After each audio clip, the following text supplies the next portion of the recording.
हर तरफ फिक्र को दौड़ा के थकाया हमने, कोई दीदीने मोहम्मद सा न पाया हमने।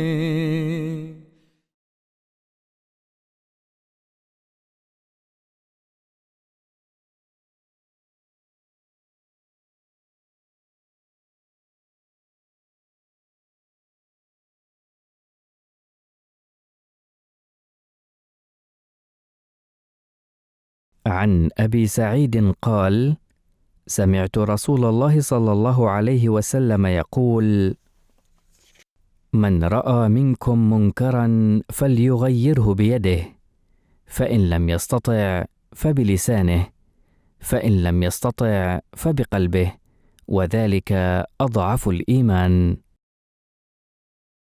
Abu Saïd, qu'Allah soit satisfait de lui, rapporte que le saint prophète, que la paix et les bénédictions d'Allah soient sur lui, a déclaré: celui d'entre vous qui remarque une indécence doit la changer par sa main, et s'il n'a pas la capacité de le faire, alors qu'il la modifie par sa bouche, et s'il n'en est pas capable, alors qu'il la méprise du cœur. Or celle-ci est la plus faible de foi.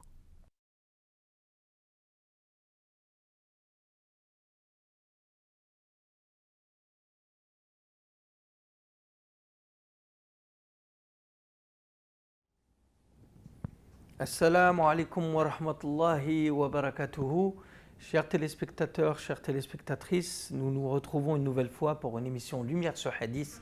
Vous savez, une émission consacrée à l'étude et l'analyse des hadiths. Et comme support nous avons 40 Gems of Beauty, les 40 perles de beauté, toujours par l'auteur Hazrat Mirza Bashir Ahmed, radiallahu anhu, fils du Messie premier, alayhi salam. Aujourd'hui, on va s'attarder sur un hadith très intéressant qui nous parle du mal en soi et du traitement du mal. Et le prophète sallallahu alayhi wa sallam nous a expliqué les manières dans lesquelles on doit combattre et lutter pour éradiquer ce mal. Malheureusement, ce hadith est très mal compris au jour d'aujourd'hui, non seulement par les musulmans eux-mêmes, mais aussi par les non-musulmans. Et toujours, j'ai auprès de moi Ousmane Touré Saheb, qui sera là aussi pour nous expliquer ce hadith. Ousmane Saheb, salam alaikum. Wa alaikum salam. Qu'est-ce qu'on peut dire donc dans ce hadith? Est-ce que vous pouvez nous le détailler dans un premier temps, nous le reprendre et nous dire ce qu'on peut en tirer? Oui, comme vous l'avez dit, c'est un hadith qui est très intéressant, car il traite notamment c'est vrai, du mal, de la manière dont le mal doit être traité dans une société, de faire en sorte que ce mal ne puisse pas se propager et s'enraciner dans la société. Donc, il attire l'attention du croyant sur son devoir vis-à-vis de ce mal. Et la société et de l'État, du gouvernement, dans un autre cas, de sa responsabilité vis-à-vis de ce mal. Et ce hadith, lorsqu'il est mal compris, il amène à des aberrations, il amène à des troubles, il amène au désordre dans une société. D'où pourquoi chaque hadith de Rasulullah sallallahu alayhi wa sallam doit être compris. Avant de vouloir l'appliquer, surtout quand il s'agit de hadiths qui ne traitent pas directement de votre comportement au niveau individuel, mais qui impliquent d'autres personnes. Dans ce hadith que nous avons écouté en introduction, qui a été cité en arabe et en français, il dit celui d'entre vous qui voit un mal, qui se pratique, qu'il le change par sa main, s'il est incapable de se faire avec sa langue, et s'il est incapable, qu'il déteste cela par son cœur, et ceci étant le minimum que la foi exige. Bien sûr, comme je disais, ce hadith, il implique d'autres personnes. Oui. Quand ce sont des hadiths qui ne traitent que de sa personne propre, et qu'il n'y a pas d'interaction directe avec une autre personne, l'application peut être mauvaise, comprise de mauvaise manière, mais ajustée au fur et à mesure. Mais quand il s'agit d'autres personnes, si on se trompe dans l'application du hadith, ça crée des catastrophes, des conséquences plus importantes. Donc là, dans ce hadith, il dit que lorsqu'on voit un mal qui se pratique, nous devons l'arrêter par la main. Il faut, pour pouvoir comprendre ce hadith, le mettre en relation avec d'autres hadiths aussi, ou d'autres versets coraniques qui permettent de le comprendre. Il y a un hadith qui me vient en tête qui est le hadith qui se trouve aussi dans les 40 hadiths que nous étudierons. On viendra à l'explication de ce hadith qui dit « Kullukum ra'in wa kullukum mas'oun ar-ra'iyati » Chacun d'entre vous est un berger auquel Allah a confié un troupeau, a confié une charge. Et il sera interrogé sur la manière dont il s'est acquitté de son devoir envers ce dépôt qu'Allah lui a donné. Et donc, le père est un berger, est un guide, est une autorité sur sa famille. La mère sur ses enfants. Chacun dans une sphère restreinte est un responsable dans son cercle à lui, dans sa sphère d'influence. Et nous serons jugés, nous serons interrogés par Dieu sur la manière dont nous nous sommes acquittés de notre devoir. C'est ainsi que nous pouvons arriver à faire en sorte qu'une société soit une société stable, une société pérenne, une société de paix, où il y a une cohésion dans la société. Parce que chaque couche, chaque strate de la société joue son rôle dans le fait de maintenir la société stable et unifiée. Et donc, dans ce hadith, un exemple, c'est que si un père ou une mère voit que son enfant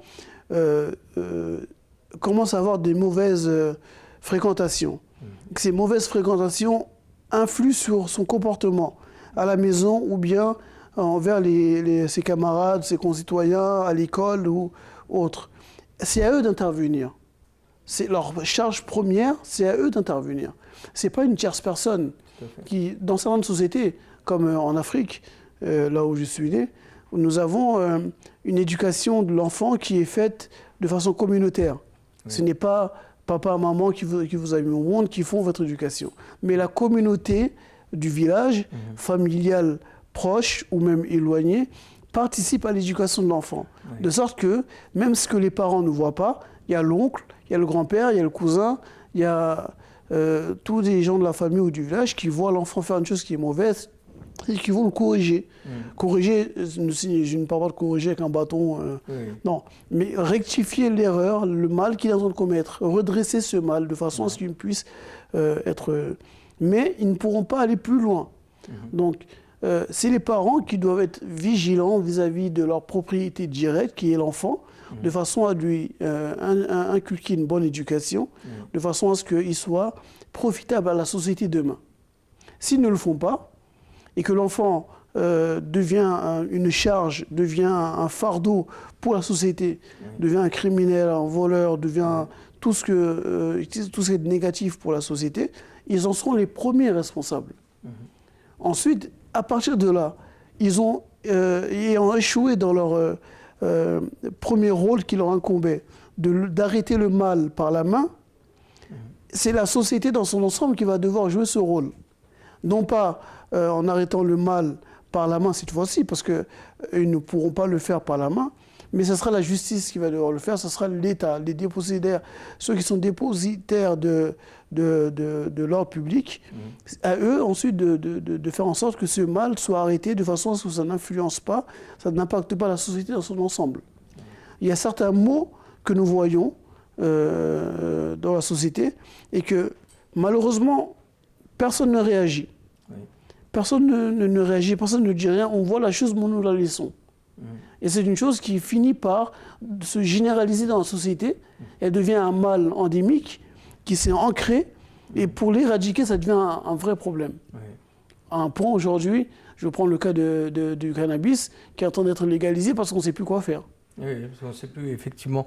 Le mal s'est enraciné. Il s'est tellement enraciné qu'on ne sait plus. Donc maintenant, on se dit les tribunaux sont remplis, les prisons sont remplies.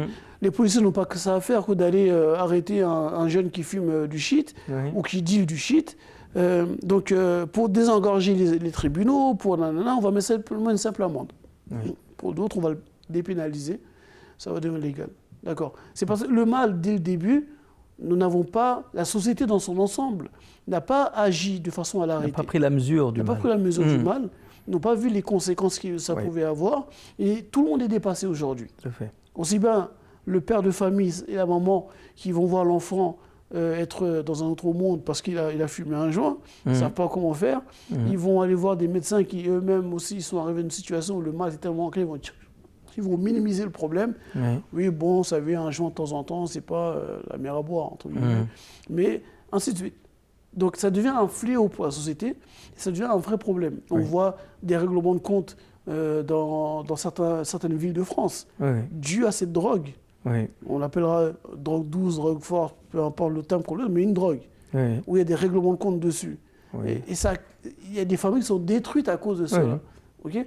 Donc, c'est un mal qui aurait dû être arrêté dès la base même par les parents. C'est eux qui auraient dû jouer le rôle. Comme le rôle n'a pas été joué, que ça leur a échappé, la justice devait jouer le rôle. La justice a failli aussi. On en est arrivé à un point où plus personne n'a la solution. Donc, qu'est-ce qu'on fait? On légalise. Et effectivement, alors si concrètement on doit résumer ce hadith à la lumière de ce que vous avez introduit ici, c'est que il n'est pas question du tout de parler de...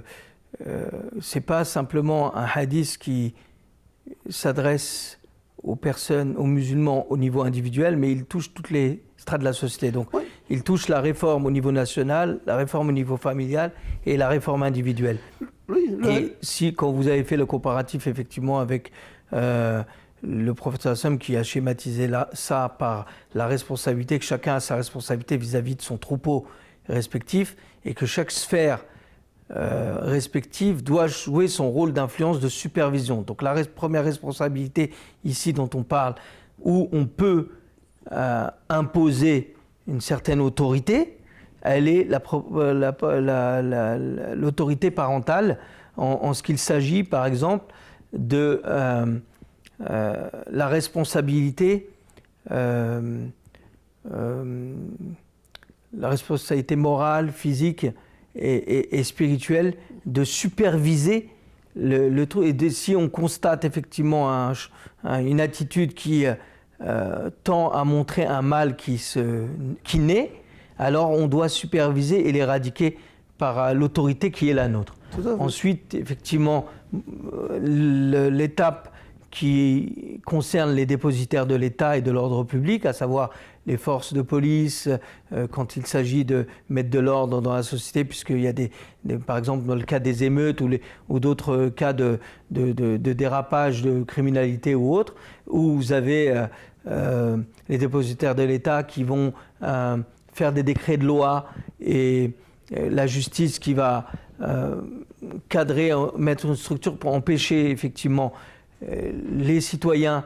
Et là, en fait, il y a un formidable, en fait, dans ce hadith, on voit qu'il y a un formidable moyen aussi d'expliquer la pression sociale pour empêcher le mal de s'infiltrer dans la société.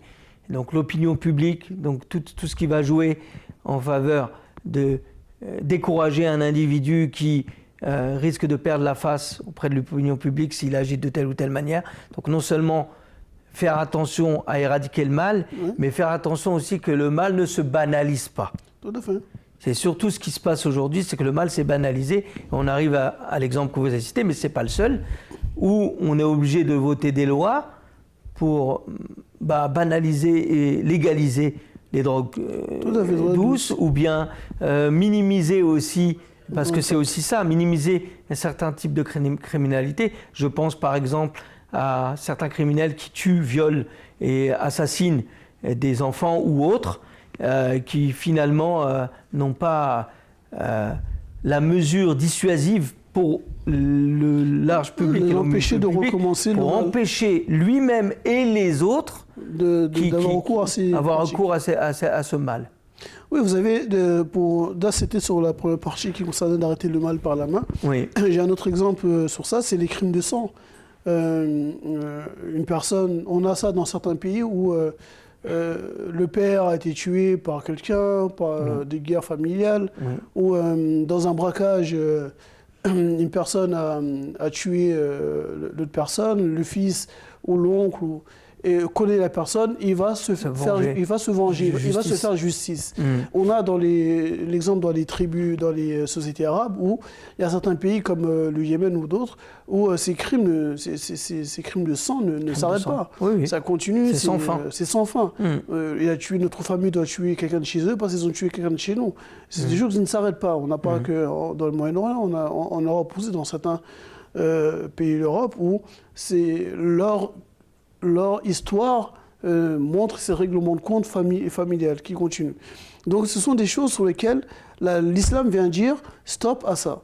Oui. C'est que vous devez arrêter le mal par la main si vous avez l'autorité de le faire. Voilà.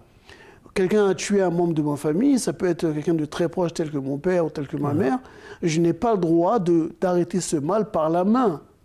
Je dois faire appel à celui qui dispose de l'autorité pour ce faire.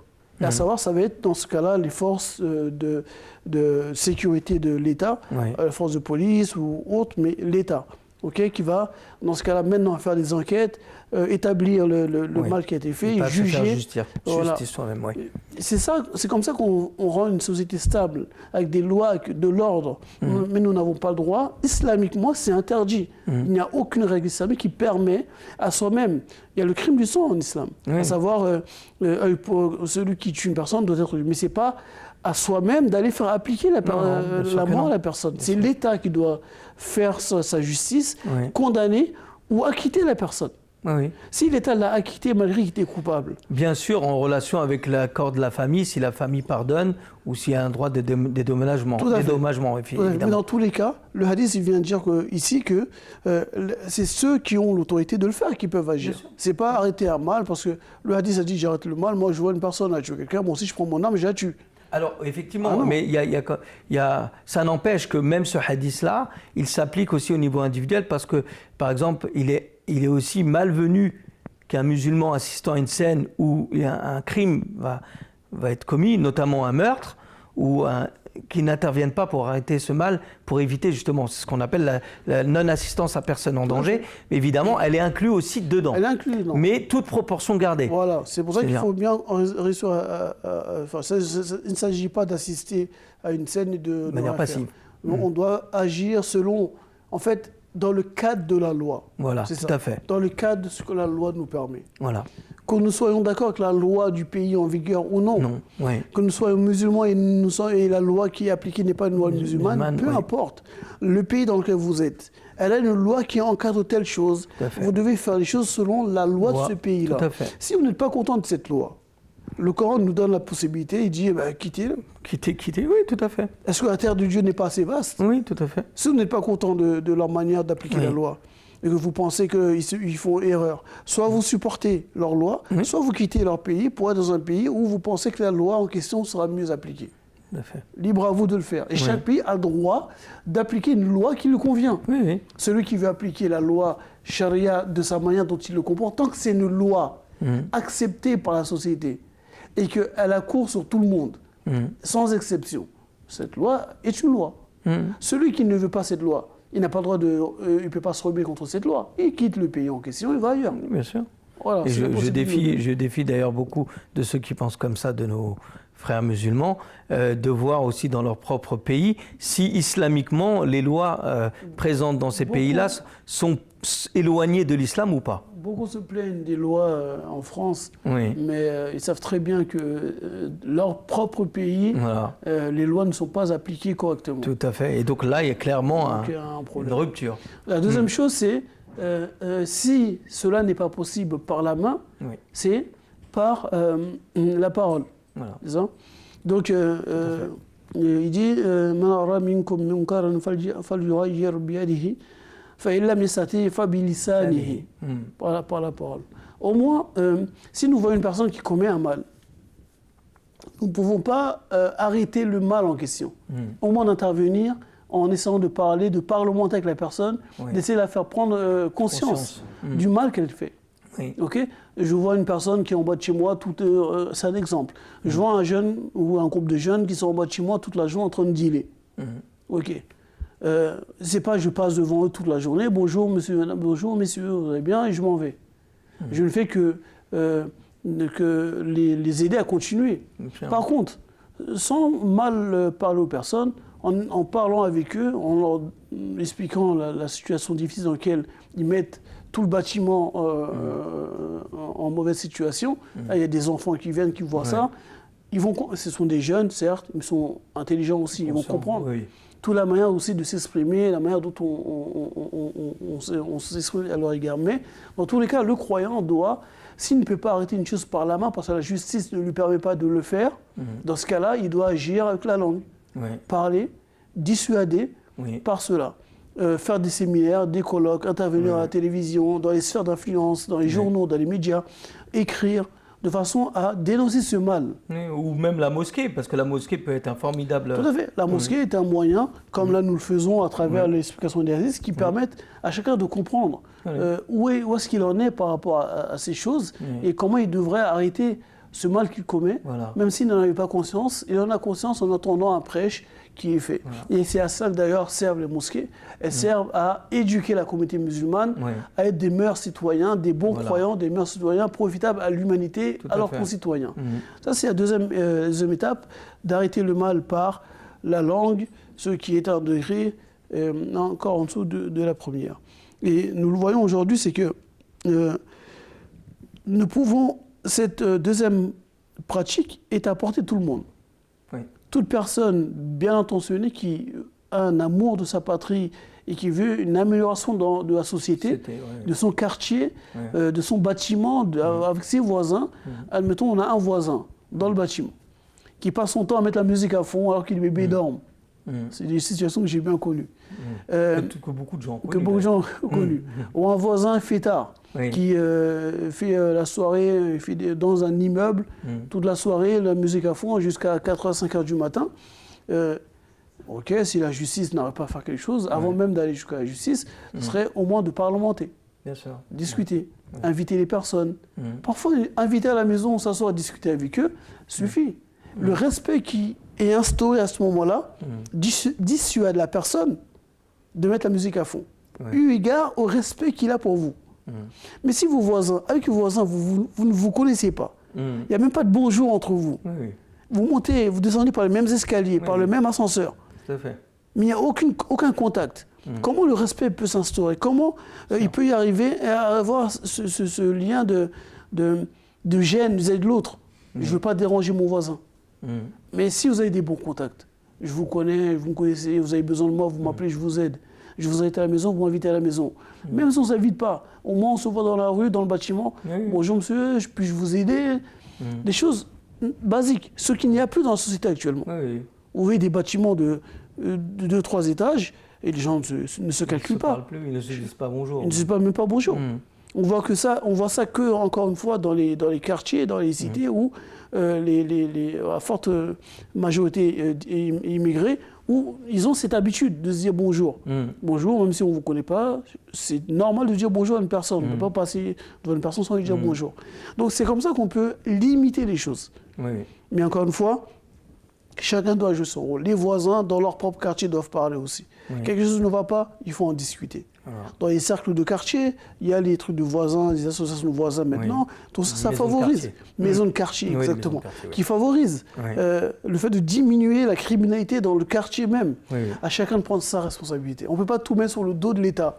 Attendre que c'est la police qui vienne dans le quartier. J'ai vu lors des... comment ça s'appelle, le fête de Saint-Jean, c'est ça, où ils mettent le feu aux voitures.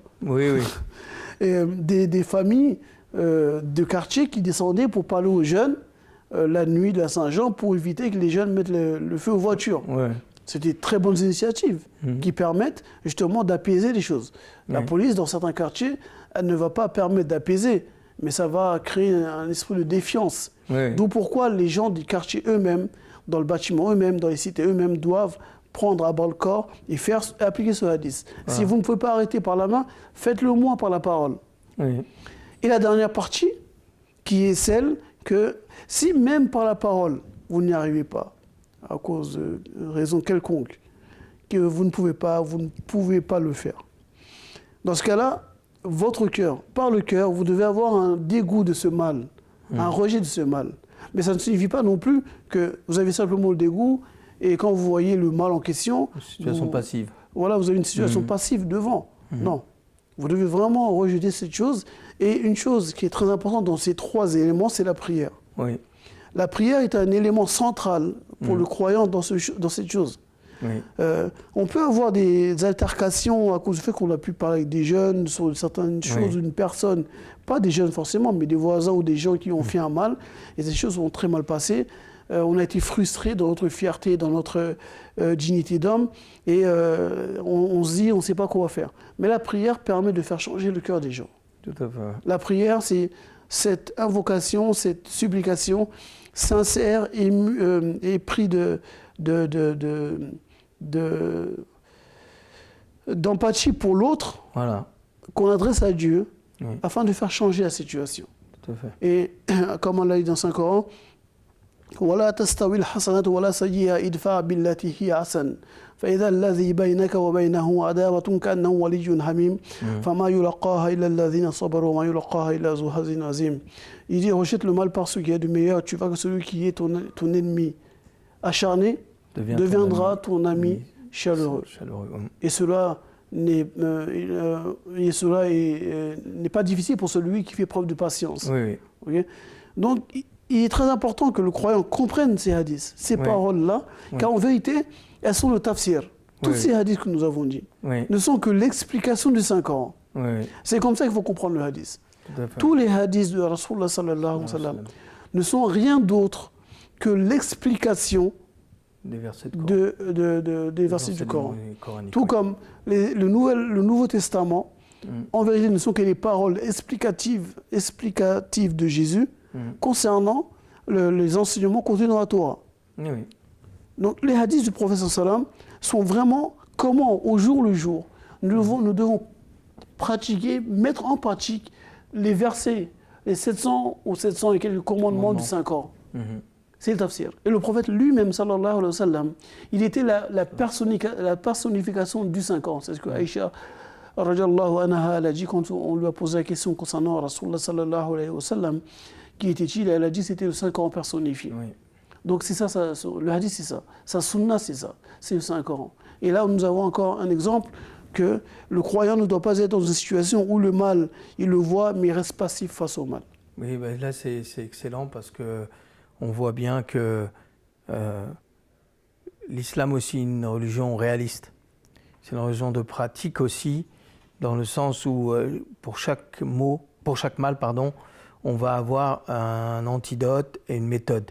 Et la méthode ici, c'est d'être très pragmatique par rapport aux maux de cette société, ou les maux qui peuvent être engendrés, et avoir c'est comme aussi ce que font les médecins, c'est-à-dire on diagnostique, mais avant le diagnostic, on fait la prévention. La prévention aussi, on éduque aussi les gens avant pour avoir de bonnes pratiques alimentaires, ou bonnes pratiques pour ne pas tomber malade d'une certaine maladie. Mais c'est pareil, si on veut que le mal ne soit pas implanté, on doit activer tous les facteurs de supervision de toutes les sphères d'influence possibles, de la sphère familiale, la sphère individuelle en premier, familiale, locale et nationale. Donc tout cela montre que la réforme, pas une chose qui est non importante pour les musulmans, au contraire, elle est centrale parce qu'elle permet aussi, comme vous le disiez,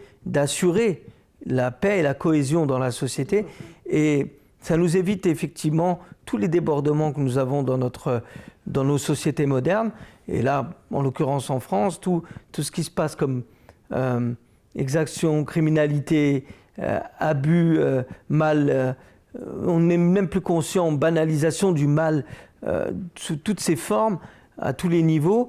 Et in fine, tout le monde en pâtit, que ce soit les familles ou la société, tout le monde en pâtit. Donc l'islam, par ce hadith, le prophète sallallahu alayhi wa sallam montre que ce hadith est la réponse qui va amener un contrôle qui va empêcher le mal de s'enraciner. Et le point supérieur que l'islam apporte ici, c'est que envers et au-delà de tout, la prière peut changer, la prière vraiment sincère et empreinte de douleur pour la chose qu'on ne peut pas changer, elle va amener tout ce qu'on n'a pas pu activer par la main ou la parole, changer les choses et accompagner le tout. Et donc je pense que si tout le monde était sur cette ligne-là, c'est l'ensemble de la communauté de croyants qui constitue la communauté des musulmans était conscient de cela, alors effectivement au niveau local, donc, que ce soit dans les quartiers ou dans les villes, au niveau national, on aurait véritablement une paix avec une tranquillité dans la société. Or, non seulement il est mal compris ce hadith, mais en plus on ne l'applique pas. Tout à fait. Il est vraiment dommage que ces enseignements qui nous sont destinés n'ont pas permis aux musulmans d'aujourd'hui d'être un exemple pour les non-musulmans vis-à-vis de leur société. Oui. Et ça, c'est vraiment dommage. Mais c'est dû à un manque de connaissances, un manque de divulgation des connaissances islamiques, un manque d'éducation de la communauté musulmane. Oui. Car, comme il dit le quatrième calife, c'est une parole que j'aime beaucoup dans son livre qu'il a écrit, Problème des temps modernes, solution de l'islam, que d'eau, mais rien à boire. Et c'est ça, la communauté musulmane est vraiment à l'image de cette parole qu'il a dit. Que d'eau, mais rien à boire. Et c'est ça, on parle beaucoup d'islam, beaucoup de musulmans. Beaucoup d'enseignements, mais l'eau est là, mais on n'en profite pas. On n'en profite pas. Jazakumullah en tout cas de ce développement. Et je vous remercie de nous avoir suivis une nouvelle fois. Je vous donne rendez-vous à une prochaine émission. Jazakumullah. Assalamu alaikum wa rahmatullah wa barakatuh.